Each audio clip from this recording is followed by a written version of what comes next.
capítulo de melhoria de processo de software tem 3 atividades principais, que é medição, análise e mudança de processo.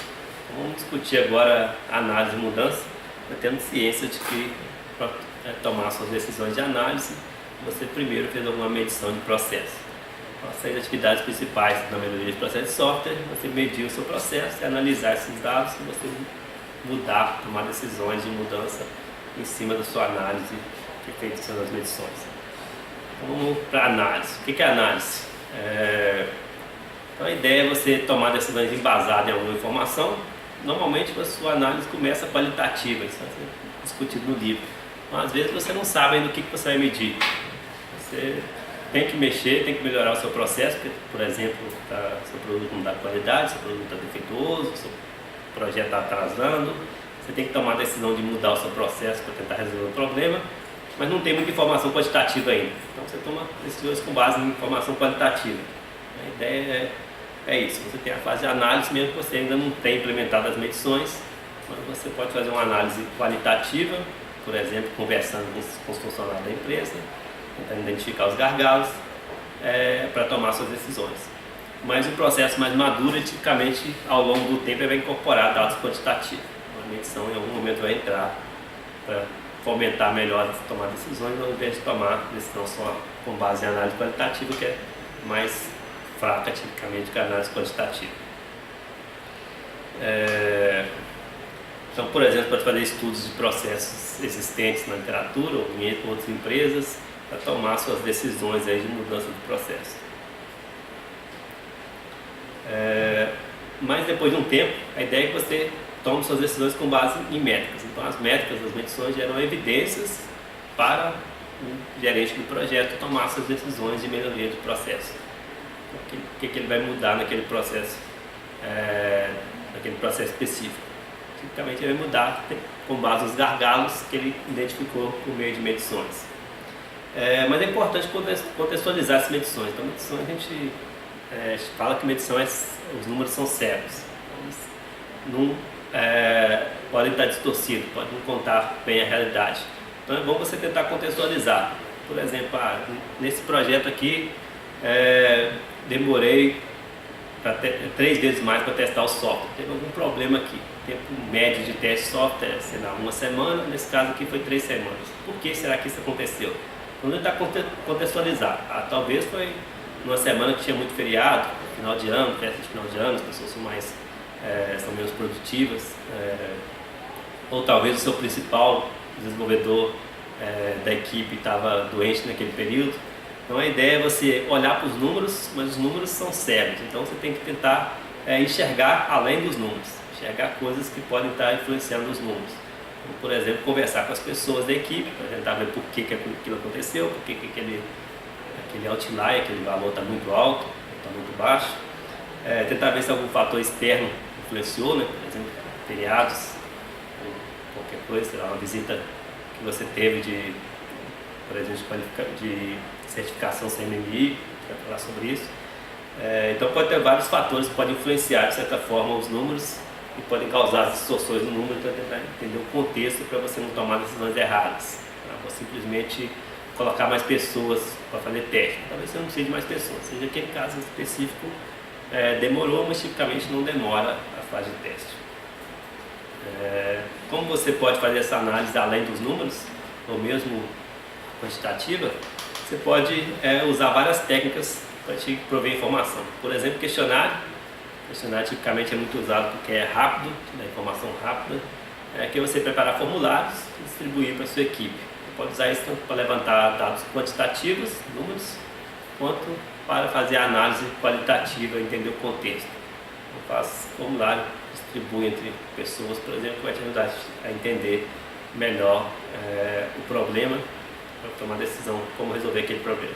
Outra possibilidade é entrevista. Ao invés de você distribuir questionário, mais formulário fechado, hoje em dia o app, por exemplo, você faz entrevistas, convida pessoas chaves que podem te ajudar a entender o problema e pergunta cara a cara a essas pessoas.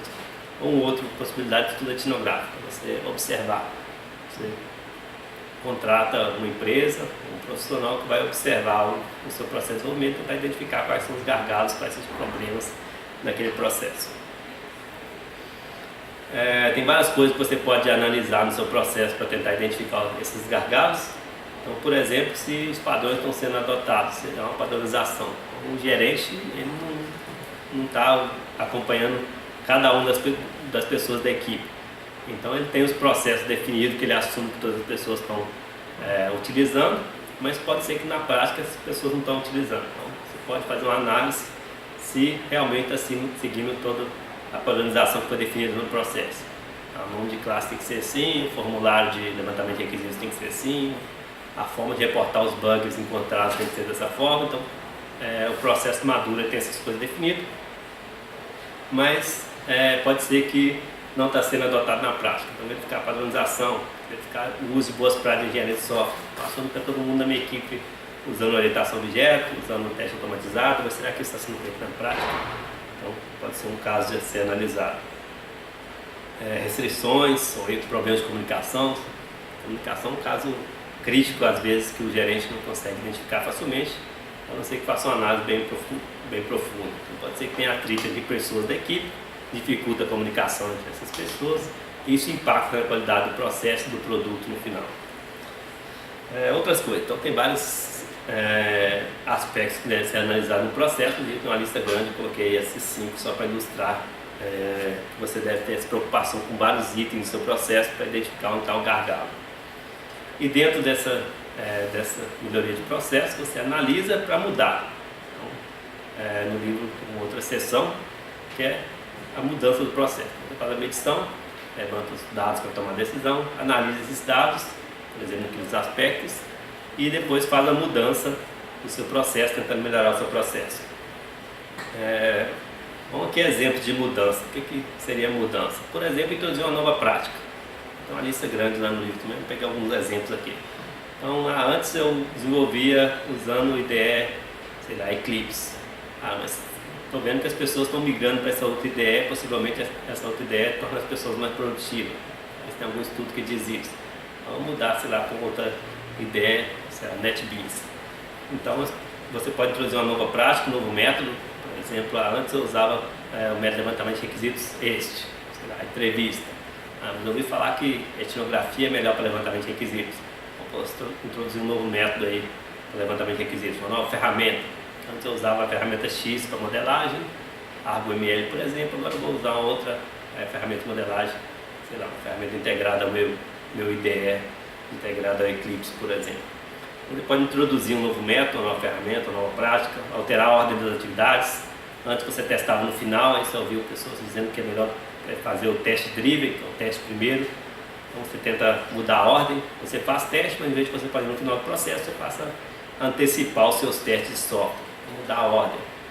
Criar alternativa de comunicação, principalmente se você identifica problemas de comunicação na equipe. Então, criar alternativas, reuniões diárias, alguma forma de tentar facilitar a comunicação entre os vários membros da equipe, as várias partes do processo.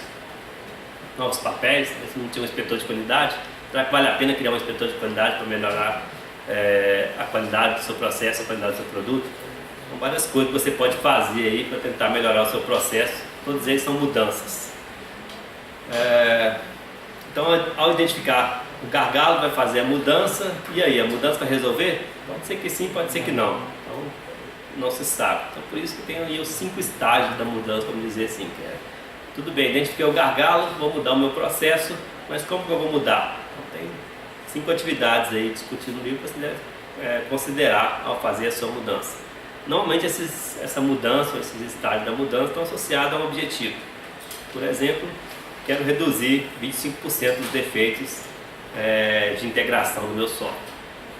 Então esse é o meu objetivo, vou fazer uma mudança para tentar atingir esse objetivo, associado talvez à análise, né? Ao analisar o seu processo, identificar um problema e querer resolver esse problema, está aí o seu objetivo, resolver aquele problema. Aí você vai passar pelas 5 atividades. Pelo menos essa sugestão do livro, não necessariamente você tem que fazer todas elas. Identificar o que é a melhoria que você tem que fazer, o que você vai mudar para melhorar, priorizar, porque às vezes no seu estudo você identifica várias coisas para mudar, então o que é a prioridade, fazer a mudança propriamente dito, então a terceira é mudar, Terceiro, treinamento. Muitas vezes você muda, por exemplo, você mudou a ferramenta. Quando você modelava na ferramenta X, agora você está modelando, fazendo diagramas UML na ferramenta Y.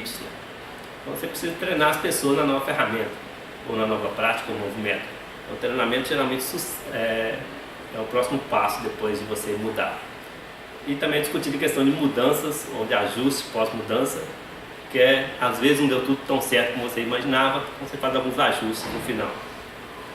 O livro ilustra e explica essas 5 atividades usando esse diagrama aí.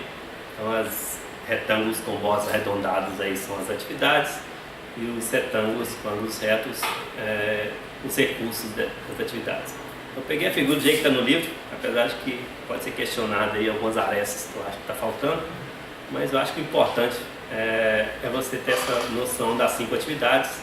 A figura em si poderia ser desenhada de outra forma, mas dá uma ideia de que tem coisas que são mais sequenciais e tem coisas que acontecem em paralelo. Por exemplo, você identifica as mudanças e aí você gera, por exemplo, a visão do seu processo, qual é o modelo de processo, qual é os problemas do seu processo. Mas se não identificar o aprimoramento, depois você vai priorizar. Então você tem várias coisas que você pode mudar, mas como priorizar essas mudanças. Então, tem aí a segunda atividade, que é sequencial, né? Primeiro você tem que identificar o que pode ser mudado, depois você vai priorizar o que é mais importante mudar agora e o que eu posso deixar para depois. Depois tem uma coisa que acontece em paralelo, como o livro coloca em paralelo, que é a questão de mudar e treinar ao mesmo tempo. Então, se você mudar e não treinar, ou demorar a treinar, você vai ter uma queda grande, que a pessoa não vai estar acostumada com a nova ferramenta, por exemplo, que foi introduzida no processo, ou com a nova prática. Então, a ideia é que essas coisas aconteçam em paralelo. O paralelo, no sentido de Somerville, aí, é que a ordem depende. Às vezes é melhor você treinar primeiro e depois fazer a mudança. Às vezes você muda e logo na sequência faz o treinamento. Mas as coisas mais próximas possíveis, esse treinamento e essa mudança, para as pessoas ao mudar já estarem treinadas com a nova realidade. Então, por isso que é colocado em paralelo aí a questão de introduzir a mudança e treinar em cima daquela novo conceito que foi introduzido na empresa. E depois na sequência, a última atividade é aprimoramento, o ajuste pós-mudança. Aprimorar pequenos detalhes, que a discussão é que às vezes você muda na esperança de melhorar. Mudei, por exemplo, de Argo ML para Star UML para modelar software e achava que essa ia ser melhor, mas no final não funcionou tão bem. Então esse ajuste aí é que talvez eu precise mexer mais alguma coisa. Talvez, por exemplo, eu precise de um novo plugin para nova ferramenta que eu não tinha colocado. Então eu preciso dar um tempo maior para as pessoas se acostumarem com a nova realidade. Então, pode ter algum ajuste que você faz depois da mudança para que você realmente tenha os benefícios esperados da mudança. Ou não, né? Esse ajuste pode ser até voltar ao que estava antes, você vê que realmente não tem, você tomou a decisão errada, do jeito que estava antes está melhor. Esse ajuste é justamente para deixar claro que às vezes você pode mudar e não funcionar. Então, você tem que ou fazer uma nova mudança pequena para ajustar, ou talvez até voltar ao que era antes. Eu coloquei aqui nos slides basicamente essas 5 atividades, um pouco mais de detalhe, para vocês lembrarem das coisas que eu falei. Então, a primeira questão da identificação de melhoria. Você faz a análise com base em medições e levanta quais são as possibilidades de melhoria. Identifica as melhorias possíveis no seu processo. Por exemplo, pode ter a ver com problemas de qualidade, cronogramas irreais, gargalo de custo. Pode identificar vários problemas aí que você tem que resolver no seu processo. Então a sua mudança vai tentar aliviar esses gargalos que você identificou. Depois de identificar a mudança, ou identificar as mudanças, né, pode ser várias, você vai priorizar. A dica é, ao priorizar, considerar o impacto da mudança e o custo da mudança. E com uma mudança muito grande, então talvez tem que se escolher um momento melhor. Talvez um momento melhor não seja agora, que eu já estou com o meu projeto atrasado. Então, uma mudança grande e impactante, eu vou deixar para mudar quando eu estiver no momento mais folgado, não estiver tão atrasado. Então, olhar o impacto da mudança e o custo também. Quanto vai me custar fazer essa mudança? Adquirir uma nova ferramenta, quanto vai custar essa ferramenta? Se eu vou ter que treinar, quanto vai me custar esse treinamento da equipe? Vou considerar aí na priorização pelo menos esses 2 fatores, o impacto da mudança e o custo da mudança, e aí você priorizar o que é prioritário, o que você vai fazer agora que não dá para deixar para depois. Depois de introduzir a mudança, não tem muita discussão sobre isso. A partir do momento que você priorizou, você vai implantar aquela nova prática, ou aquele novo método, ou aquela nova ferramenta. E as duas últimas atividades, treinamento e ajuste pós-mudança. Treinamento geralmente acontece em paralelo com a mudança. Mudei, treinei, ou às vezes treinei e mudei. Então, a ordem pode ser qualquer uma. Às vezes você pode treinar antes de mudar, para você, ao mudar, as pessoas já estarem sabendo usar a nova ferramenta, por exemplo. E a última atividade, o ajuste pós-mudança, que é a linha que eu disse, que às vezes você esperava um benefício, você mudou e não teve aquele benefício esperado. Então, você pode ser necessário fazer um novo ajuste aí, um novo treinamento, ou incorporar uma nova ferramenta, ou mesmo voltar para a ferramenta antiga. Então, geralmente é necessário algum ajuste depois que você faz uma grande mudança no seu processo. Como eu disse, são duas sessões do capítulo 26, 26.3, que é a parte de análise de processo, análise no geral, e 26.4, que é a mudança propriamente dita, onde a 26.2 era a medição de processo.